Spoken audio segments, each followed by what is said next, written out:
Hello friends, अस्सलाम वालेकुम, नमस्ते। माय घोस्ट सोलमेट का नेक्स्ट पार्ट लेकर आई हूँ। तो चलिए स्टार्ट करते हैं आज के पार्ट को। उस पार्ट में हमने देखा था कि विंग को जब वांगजी टच करने जाता है तो उसे करंट लगता है और करंट लगने के बाद वो दूर जाता है, उससे बहुत दूर। वांगजी ने पूछा, विंग तुम मुझसे दूर क्यों जा रहे हो? विंग ने कहा, मुझे नहीं पता लंजा, ये सब क्या हो रहा है, मैं तुम्हें छू क्यों नहीं पा रहा हूँ। बट बात ऐसी थी ना कि उसने लाल धागा बांधा हुआ था हाथ पर, जिसकी वजह से विंग उसे टच नहीं कर पा रहा था। वो लोग बहुत कोशिश करते हैं एक दूसरे को टच करने की, लेकिन बार बार वही हो रहा था।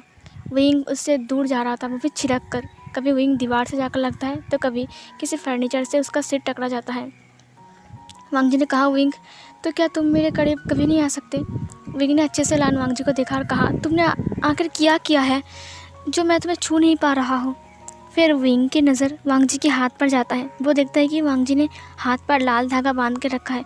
विंग ने पूछा, ये लाल धागा तो तुम्हारे पास नहीं था ना, ये कहाँ से आया? वांगजी ने कहा, ये तो मेरे मॉम ने दिया है। रुको, ये तो चर्च का है, क्या इसीलिए तुम मुझे छू नहीं पा रहे हो? विंग ने कहा, बुद्धू कहीं के, पहले क्यों नहीं बताया? तुम्हें पता है मुझे कितना चोट लगा। ये सुनने के बाद वांगजी ने कहा, आई एम सॉरी विंग, और फिर वांगजी उसे खोल देता है। और वांगजी से खोलने के बाद टेबल के ऊपर रख दिया। वांगजी ने कहा, विंग अब मुझे छू कर देखो। विंग बोलता है कि मुझे डर लग रहा है लंजा। वांगजी ने कहा, विंग अब छू कर देखो ना क्या होता है। फिर विंग धीरे धीरे वांगजी के करीब आता है। उसे डर लग रहा था, उसके हाथ पैर कपकपा रहे थे। वो बहुत ही धीरे धीरे आता है और एक फिंगर से वांगजी के फिंगर को टच करता है। वो देखता है कि उसे करंट नहीं लग रहा है, उसे इलेक्ट्रिक शॉक नहीं लग रहा है। इसीलिए वो जाकर तुरंत वांगजी को टाइटली हक कर लेता है और कहा, कितने टाइम के बाद मैं तुम्हें छू पाया। तुम्हें पता है मुझे अच्छा नहीं लग रहा था, मुझे लगा कि मैं तुम्हें कभी भी छू नहीं सकता अब। वांगजी ने कहा, मुझे माफ़ कर दो, मुझे पता नहीं था कि इस लाल धागे की वजह से तुम मुझे छू नहीं पा रहे हो। फिर वो दोनों एक दूसरे को प्यार करने लगते हैं। वो दोनों एक दूसरे को किस करते हैं, प्यार करते हैं, लव मेकिंग करते हैं रात में, और फिर सुबह उठते हैं। ऐसे करके उनका दिन बीत रहे थे। मैडम लान बस दिन गिन रहा था कि कब अमावस की रात आएगा और किस दिन वो विंग से वांगजी को अलग करेगा, क्योंकि विंग बिल्कुल भी वांगजी के लिए अच्छा नहीं है। वो उसके बेटे को हमेशा हमेशा के लिए घोस्ट वर्ल्ड में लेकर चला जाएगा और ये मैडम लान कभी नहीं होने देगा। दिन बीतते जा रहे थे, कुछ दिन और बीत जाते हैं। धीरे धीरे अमावस की रात सामने आने लगती है। विंग ने कहा, तुम्हें पता है कुछ दिन बाद अमावस की रात है। ये सुनने के बाद वांगजी ने कहा, अच्छा इस दिन क्या होता है? विंग ने कहा, मैं घोस्ट वर्ल्ड में हो चुका है 1 महीना आया हूँ, और अमावस की रात पता है, अमावस की रात ना हम घोस्ट लोग बहुत कमज़ोर हो जाते हैं। ये सुनने के बाद वांगजी ने कहा, अच्छा तो तुम गायब तो नहीं होगे ना? विंग ने कहा, बुद्धू कहीं के, मैं अभी नहीं गायब होऊंगा, मैं 6 महीने बाद गायब होऊंगा। वांगजी ने कहा, नहीं तुम गायब नहीं होगे, और फिर वो उसे हक करता है। ऐसे और दिन बीत जाते हैं। अब आज वही दिन था जिसकी रात बहुत डरावनी थी, अमावस की रात। आज थी अमावस की रात। विंग ने कहा, लंजा आज अमावस की रात है और मैं आज तुम्हारे साथ लव मेकिंग नहीं कर सकता हूँ।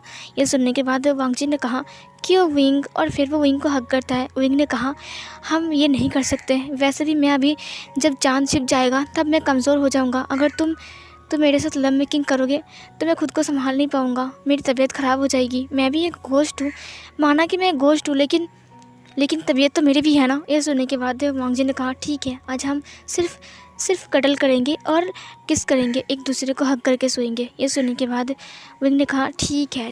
फिर दिन बहुत ही जल्दी बीत जाते हैं। अब शाम होती है। वांगजी ने कहा, तुमने तो कहा आज अमावस की रात है ना, लेकिन चांद तो अभी तक है। विंग ने कहा, रुको ना, चांद अभी छुपने ही वाला है, देखना फिर सारी जगह अंधेरा ही अंधेरा छा जाएगा रात को। वांगजी ने कहा, वैसे भी रात को अंधेरा ही होता है, मुझे इससे क्या, मुझे तो बस मेरा विंग से मतलब है, मेरा विंग को पकड़ के कस के हक करके मैं सोऊंगा। ये सुनने के बाद विंग ने कहा, तुम कितने नॉटी हो गए हो लंजा। ये सुनने के बाद लान वांगजी केवल स्माइल देते हुए बोलता है कि उफ़, क्यों आज अमावस की रात, मुझे अच्छा नहीं लग रहा है। ये सुनने के बाद विंग ने कहा, बदमाश कहीं के। और फिर इधर हमें मियाँ और मैडम लान को दिखाया जाता है, जो दोनों चर्च के सामने आ चुके थे। चर्च के फादर ने कहा, अब बस 2 या 1 घंटे की बात है, उसके बाद विंग यहाँ पर आएगा। ये सुनने के बाद मैडम लान ने कहा, वो कैसे आएगा, क्या उसे आप लाने वाले हो यहाँ पर?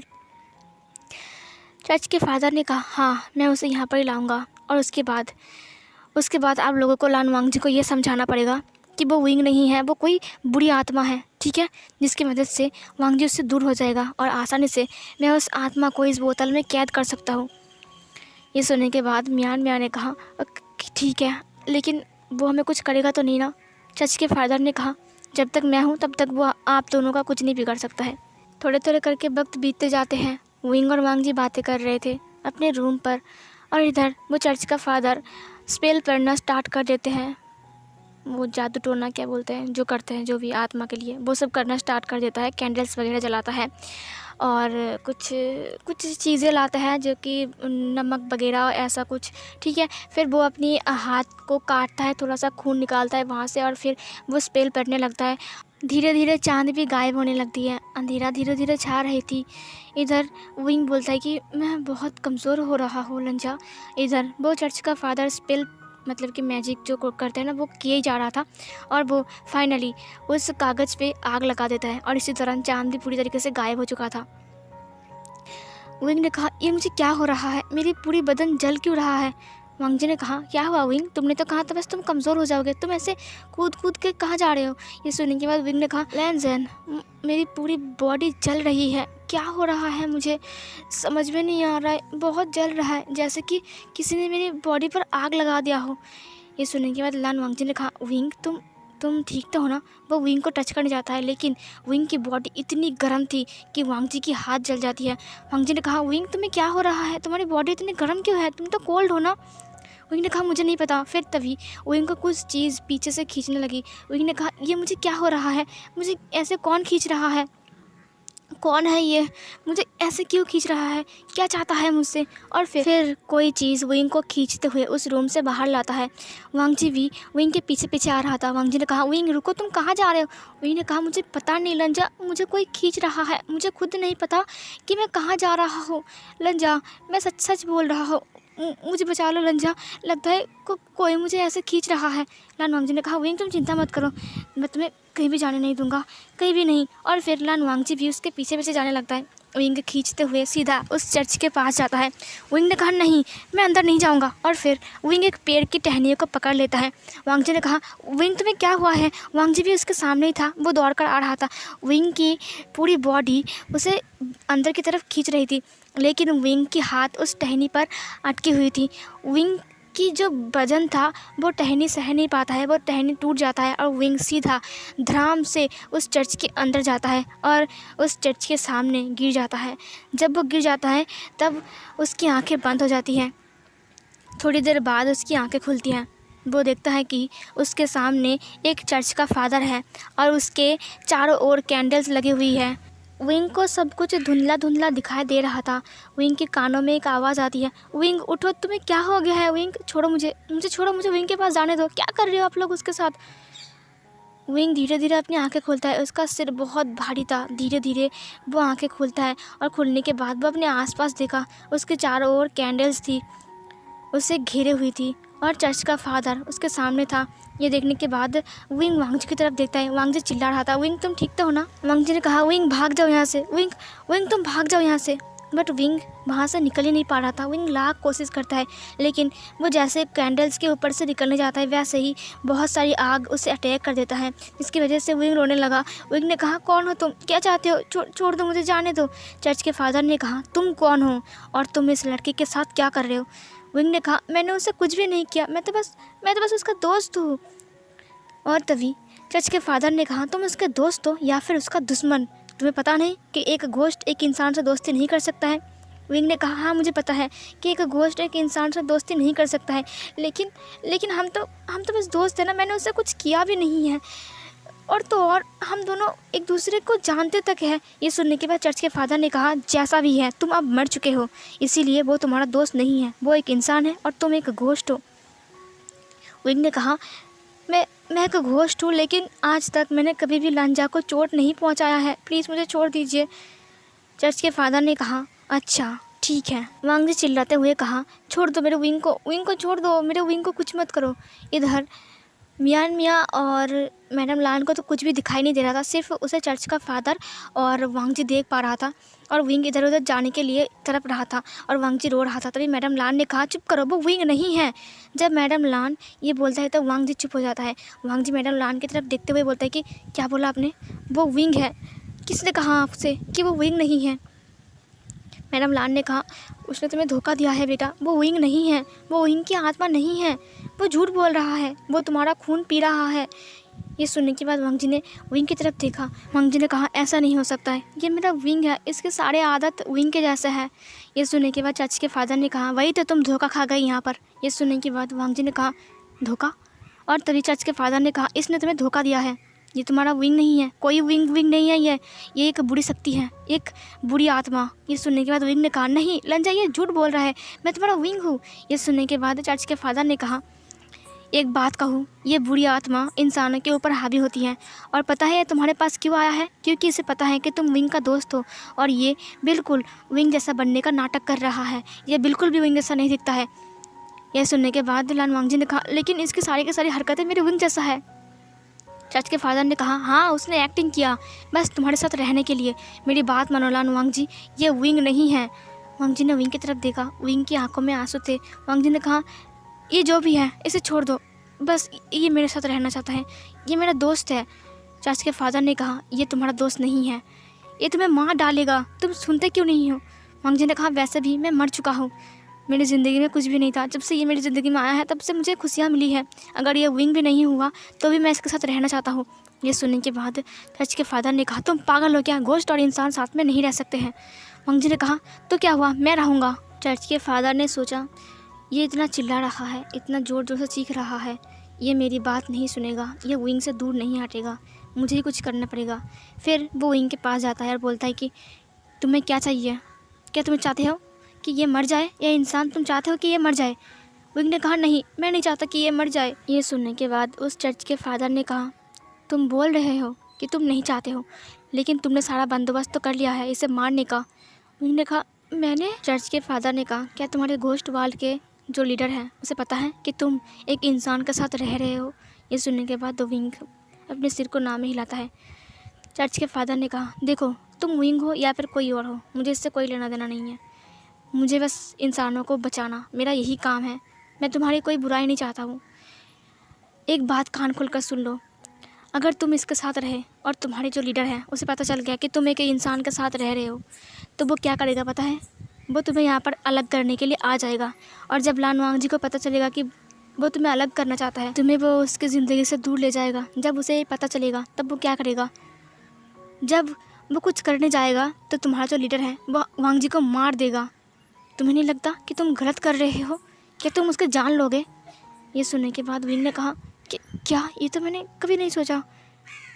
चर्च के फादर ने कहा, देखो विंग, भलाई तुम दोनों की है, तुम भी चले जाओ यहाँ से और वांग जी को अकेला छोड़ दो, उससे कह दो कि तुम विंग नहीं हो।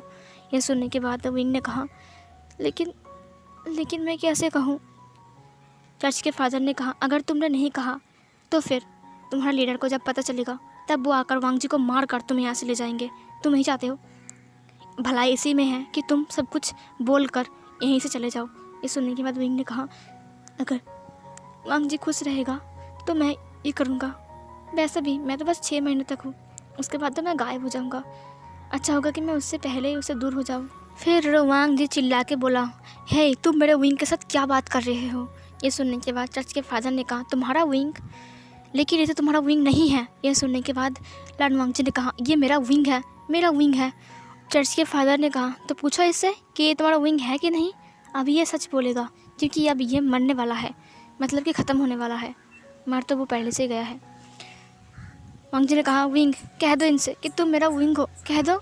मॉम पता है आपको ये विंग है, आप इसे क्यों नहीं पहचानते हो?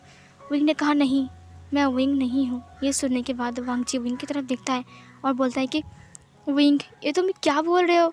तुम विंग हो और तुम झूठ क्यों बोल रहे हो? तुम क्यों झूठ बोल रहे हो विंग?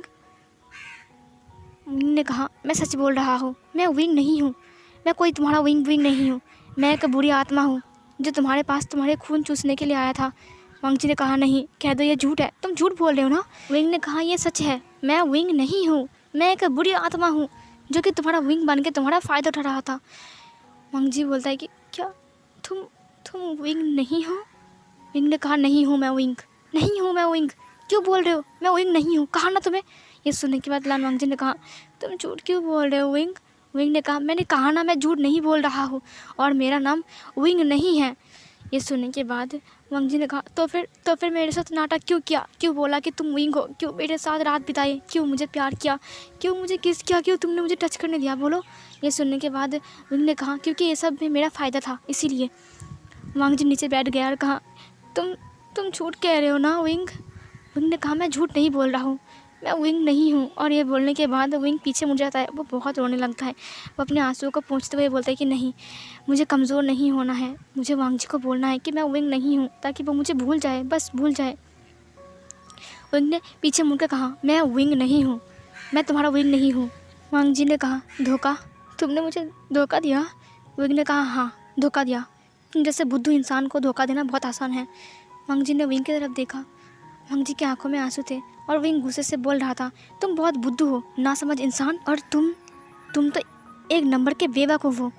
तुम्हें बेवकूफ़ बनाना बहुत आसान था, बस मैंने तुम्हारा यूज़ किया और कुछ नहीं। ये सुनने के बाद वांग जी रोते हुए कहा क्यों किया ऐसा, क्यों बोला कि तुम मेरे विंग हो, क्यों मुझे झूठे सपने दिखाए, बोलो मुझे। विंग ने कहा मैंने कहा ना ये सब कुछ मेरा नाटक था, बस तुम्हारा खून चूसने के लिए। वांग जी ने कहा अच्छा। और फिर वांग जी वहाँ का एक पाउडर लेता है और विंग की तरफ छिड़क देता है, बोलता है कि झूठे कहीं के, निकल जाओ मेरे सामने से, मुझे तुम्हारी शक्ल नहीं देखनी है। विंग ने कहा हाँ चला जाऊँगा मैं, वैसे भी मेरा काम हो चुका है, मैंने तुम्हारा यूज़ कर लिया है, मुझे अब तुम्हारी कोई ज़रूरत नहीं है। वांग जी रोने लगा, वांग जी बैठ गया। वांग जी ने कहा सच बोल दो ना कि तुम मेरे विंग हो। विंग ने कहा मैंने कहा ना मैं विंग नहीं हूँ। तभी वो चर्च का फादर बोलता है कि वांग जी अब इसे बाहर फेंक दो क्योंकि ये तुम्हारा विंग नहीं है, इसने तुम्हें धोखा दिया है। वांग जी ने कहा हाँ, तुम्हारी हिम्मत कैसे हुई मुझे धोखा देने की। फिर चर्च के फादर ने वांग जी के हाथों में एक चाबुक दिया और बोला मारो इसे और इसे यहाँ से भगा दो ताकि ये ज़िंदगी में कभी भी किसी इंसान को उल्लू ना बना पाए। विंग ने अपनी आंखें बंद किया। वांग जी ने उस चाबुक को लिया और विंग को मारा। उसने विंग को बहुत मारा। धीरे धीरे विंग उसकी आंखों के सामने गायब होने लगा। विंग पूरी तरीके से गायब हो गया। वांग जी ने कहा वो कहाँ चला गया। चर्च के फादर ने कहा लगता है वो तुम्हारी आंखों को धोखा दे रहा है, रुको अभी दिखाता हूँ मैं। और फिर चर्च के फादर ने एक स्पेल पढ़ा और वो लंजा की आंखों के ऊपर टच किया, जिसकी वजह से लन वांग जी को फिर से विंग दिखाई देने लगा। विंग अब नीचे गिरा हुआ था और सारे के सारे कैंडल्स अब बुझ गए थे। तभी वहाँ पर एक तेज़ हवा चलती है। चर्च के फादर ने कहा क्या हुआ क्या हुआ, अब मैं उसे देख नहीं सकता हूँ, सिर्फ तुम देख सकते हो, बताओ क्या वो भाग गया है। लन वांग जी ने कहा नहीं वो नहीं भागा है।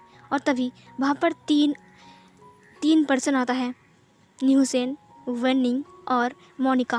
वो लोग अंदर आते ही बहुत गुस्से में आ गए थे क्योंकि विंग को बुरी तरीके से वांग जी ने मारा था और विंग नीचे गिरा हुआ था। उस चाबुक से घोस्ट को मार सकते हैं। तभी चर्च के फादर ने कहा अगर वो यहीं पर है तो मारो उसे, रुक क्यों गए।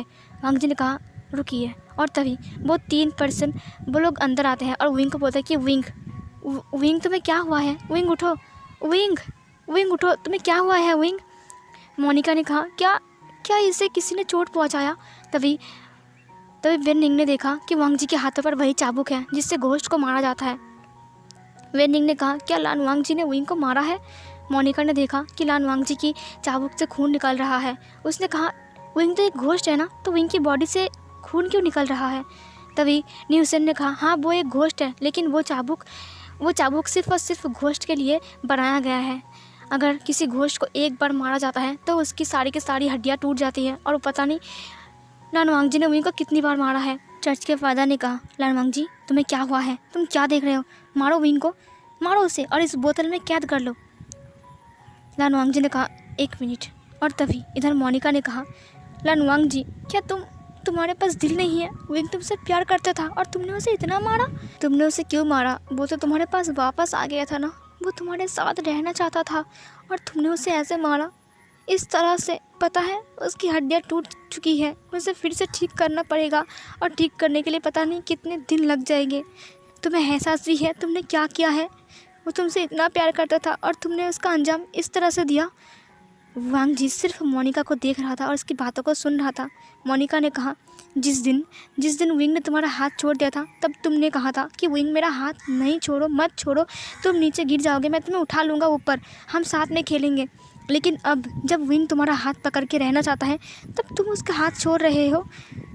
तुम कितने घटिया इंसान हो लान वांग जी। नी हुसैन ने कहा उससे क्या बात कर रहे हो, तुम एक घोस्ट हो, वो तुम्हें कभी भी देख नहीं सकता है और ना ही सुन सकता है।